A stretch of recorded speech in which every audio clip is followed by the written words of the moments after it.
పాత్రికేయ మిత్రులకి నా నమస్కారాలు. ఫస్ట్ ఆఫ్ ఆల్ ఇది ఈ ప్రెస్ మీట్ అనడం కంటే థ్యాంక్స్ మీట్కి సహకరించిన మీ అందరికీ మనస్ఫూర్తిగా కృతజ్ఞతలు. థ్యాంక్స్ మీట్ ఎందుకు అంటున్నానంటే, పవన్ కళ్యాణ్ గారు కొండగట్టికి 35,19,00,000తో 100 పడకల వసతి గృహాన్ని ఏర్పాటు చేయడానికి టీటీడీ తరపున ప్లాన్ చేస్తున్నారు. దానికి గాను అంటే ఎప్పటి నుంచో అంటే థ్యాంక్స్ చెప్పడం అనేది చిన్న విషయమే. అంటే ఆయన సమాజ సేవా కార్యక్రమాల గురించి ప్రత్యేకంగా తెలంగాణ నాయకులు, తెలంగాణ వీర మహిళలు, తెలంగాణ జన సైనికులు, తెలంగాణ ప్రజల తరపున పవన్ కళ్యాణ్ గారికి మనస్ఫూర్తిగా కృతజ్ఞతలన. ఎందుకంటే మీరు జనసేన పెట్టినప్పటి నుంచే కాదు, జనసేనకు ముందు కూడా తెలంగాణకి ఎక్కడ ఏ కష్టం వచ్చినా మారుమూల ప్రాంతాల్లో బోర్లు వేపించారు, ఫ్లోరైడ్ గురించి ఫైట్ చేశారు. ఇక్కడ నల్లమలలో తవ్వకాల గురించి అఖిలపక్షం ఏర్పాటు చేసి చాలామందికి హెల్ప్ చేశారు. అంటే మీ హెల్ప్ అనేది మీకు మీ సామాజిక స్పృహ గురించి థ్యాంక్స్ చెప్పడం కాదు, మేము అవన్నీ చూసే ఆ భావాలతో మిమ్మల్ని చూసి పెరిగి జనసేనలోకి వచ్చాము. అండ్ ఇప్పుడు ప్రత్యేకంగా ఎందుకంటే థ్యాంక్స్ చెప్పుకునే టైం ఎందుకు అనిపించిందంటే, ఫస్ట్ టైం తెలంగాణలో మీరు ఆంధ్ర డిప్యూటీ సీఎం అయినా కూడా తెలంగాణకి మీ వంతు ఎప్పుడు చేస్తూనే ఉంటారు. రీసెంట్గా ఫ్లడ్స్ వచ్చినప్పుడు సీఎం రిలీఫ్ ఫండ్కి ₹1,00,00,000, అంతకుముందు కోవిడ్ టైంలో 50 లక్షలు, అంతకుముందు సిటీలో ప్రాబ్లం వచ్చినప్పుడు 50 లక్షలు, ఇలా మీ చేతికి ఎంత వస్తుంత తెలంగాణకి మీరు చేస్తూనే ఉన్నారు.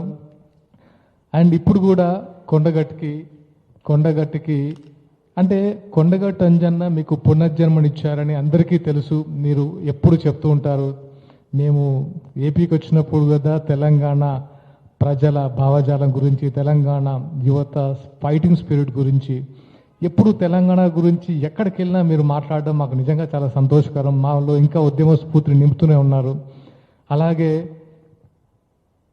కొండగట్టు అంజన్న అంటే తెలంగాణలో ప్రతి వాడకి, ప్రతి గ్రామానికి అంజన్న టెంపుల్ లేకుండా ఉండరు. చాలామంది యువత పెద్దలు అందరూ సంవత్సరంలో ఏదో ఒకసారైనా సరే మాల ధరించి కొండగట్టుకి పాదయాత్ర రూపకంగా వస్తూ ఉంటారు. అలాంటి వారికి మాల విరమణ తర్వాత కొంచెం అసౌకర్యంగా ఉండుంటే మీరు వాళ్ళ కోసం పెద్ద కళ్యాణ మండపం ఏర్పాటు చేసి 2,000 మందికి సరిపడా మాల విరమణకి మీరు సౌకర్యం కల్పిస్తున్నారు. దానికి కూడా హైందవ సంఘాలు, హనుమాన్ భక్తులు అందరూ రేపు వేలాదిగా లక్షల్లో తరలిస్తున్నారు. అండ్ అది కూడా వాళ్ళ కృతజ్ఞత భావం వ్యక్తం చేయడానికి మిమ్మల్ని చూడడానికి అక్కడికి వస్తున్నారు. అండ్ చుట్టూ గిరి ప్రదక్షిణకి రోడ్డు సౌకర్యం ఏర్పాటు చేయడం చాలా సంతోషంగా ఉంది. And especially common man production పేరుతోనే జనసేన పుట్టక ముందే మీరు యాక్టర్గా ఉన్నప్పుడే చాలా సేవా కార్యక్రమాలు చేసి యువతని చాలామందిని ఇన్స్పైర్ చేశారు సేవా కార్యక్రమం వైపు. ఆ తర్వాత ఎన్నో అంటే మీరు ఇచ్చిన ధైర్యంతో మీ వెనక అందరం కలిసి నడుస్తున్నాం. అండ్ మీ వెనక ఏదో ఉడతా భక్తిగా కొన్ని పార్టిసిపేట్ చేస్తున్నాం. ఈరోజు ఎందుకు ఈ థ్యాంక్స్ మీట్ అనిపించిందంటే, మీరు తెలంగాణలో ఈ జనసేన పార్టీ జెండా ఎగరవేసి ఇక్కడి నుంచి జెండా ఎగరవేసి ఇక్కడే స్థాపించిన పార్టీ దశాబ్ద కాలం ఫైట్ చేసి ఈరోజు ఏపీలో మీరు డిప్యూటీ సీఎం స్థాయిలో ఉన్నారు. డిప్యూటీ సీఎం స్థాయిలో ఉండి not only AP, Karnataka, Tamil Nadu, Maharashtra, Telangana ఎక్కడ చూసినా జనసేన భావజాలం యువతలో గుండె నింపుకొని ఇప్పుడు మీ వెనక నడుస్తున్నారు.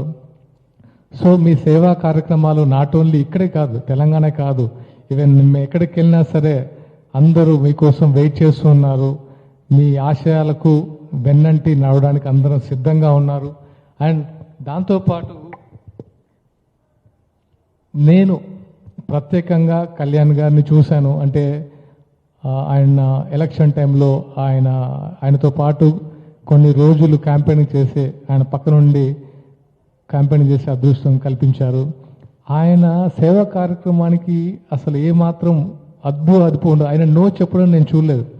ఆయన బ్యాంక్ బ్యాలెన్స్ ఎంత ఉన్నా సరే ఫస్ట్ ఎవరు వచ్చినా సహాయం చేయడమే ఆయనకు తెలుసు. ఆయన ఎంత ఉంది ఆయన అకౌంట్లో ఎప్పుడు చూసుకోరు.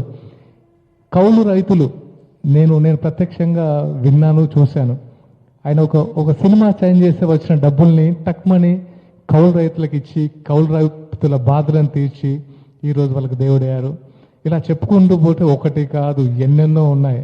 ఆయన సమాజం కోసం ఆయన బతకడం తప్ప ఆయనకు వేరే తెలియదు.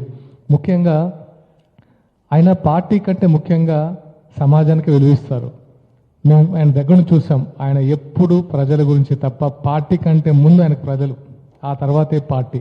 అది నిజంగా మార్పు కోసం ఆయన ఏదైతే చేశారో, కొత్త రాజకీయం మార్పు కోసం, భావితరాల భవిష్యత్తు కోసం, మెరుగైన సమాజం కోసం, అవినీతి రహిత సమాజం కోసం ఆయన ఏదైతే ఒక 15 సంవత్సరాల ముందు ఆయన అనుకున్నారో అది ఇప్పుడు ఫలాలు అవుతుంటే మన ఫ్రూట్స్ వస్తున్నాయి. అది మనం ప్రత్యక్షంగా చూస్తున్నాం. ఈరోజు దీనికోసం అంకితం చేస్తేనే మార్పు దిగలం తప్ప ఏదో ఇన్స్టెంట్గా ఏదో అవుతుందని మాత్రం రావద్దని ఎప్పుడు చెప్తుంటారు.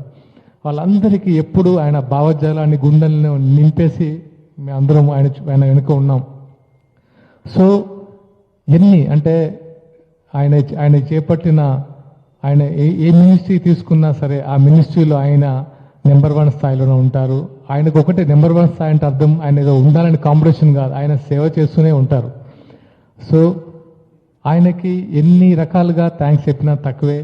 అండ్ రీసెంట్గా జరిగిన పరిణామాలు చెప్తాను నేను. అంటే మొన్న ఒక ఇష్యూ జరిగింది. అంటే మీ అందరికీ తెలుసు ఆయన గురించి, ఆయన మాటలను వక్రీకరించి మాట్లాడడం అంతా చూసాము. అక్కడెవరో డిబేట్లో మీకు కొంతమంది అన్న సర్పంచులు ఉన్నారా, వార్డు మెంబర్లు ఉన్నారా అని గట్టిగా కొంతమంది దాన్ని సీరియస్గా తీసుకొని ఒక 100 మందికి పైగా పోటీ చేశారు. ఎవరైనా సపోర్ట్ చేయలేదు పార్టీ తరఫున నుంచి. కానీ కళ్యాణ్ గారి భావజాలాన్ని ఏదో మారుమూల ప్రాంతాల్లో ఉన్న యువత గుండెలు నింపుకొని సర్పంచ్గా పోటీ చేశారు, వార్డు మెంబర్గా పోటీ చేశారు. ఈరోజు ధైర్యంగా చెప్పగలం తెలంగాణలో కూడా ఎవరు ఎటువంటి పార్టీలకు అతీతంగా వాళ్ళు జనసేన కండ వేసుకొని ధైర్యంగా ముందుకెళ్ళి ఈరోజు సర్పంచ్లు అయ్యారు, ఉప సర్పంచ్లు అయ్యారు, వార్డు మెంబర్లు అయ్యారు. మాకే అనిపించింది మేము ఎప్పుడు వాళ్ళ కోఆపరేట్ చేయలేదు. అయినా సరే ఏదో మన పవన్ కళ్యాణ్ గారి వెంట నడుద్దాం, ఆయన ఆశలు నింపుకొని మనం కూడా ఫైట్ చేద్దామని ఈరోజు చాలా మందిని అవడం అనేది చాలా సంతోషకరం. అండ్ ముఖ్యంగా రేపు వాళ్ళని కూడా పవన్ కళ్యాణ్ గారు అందరినీ కలవబో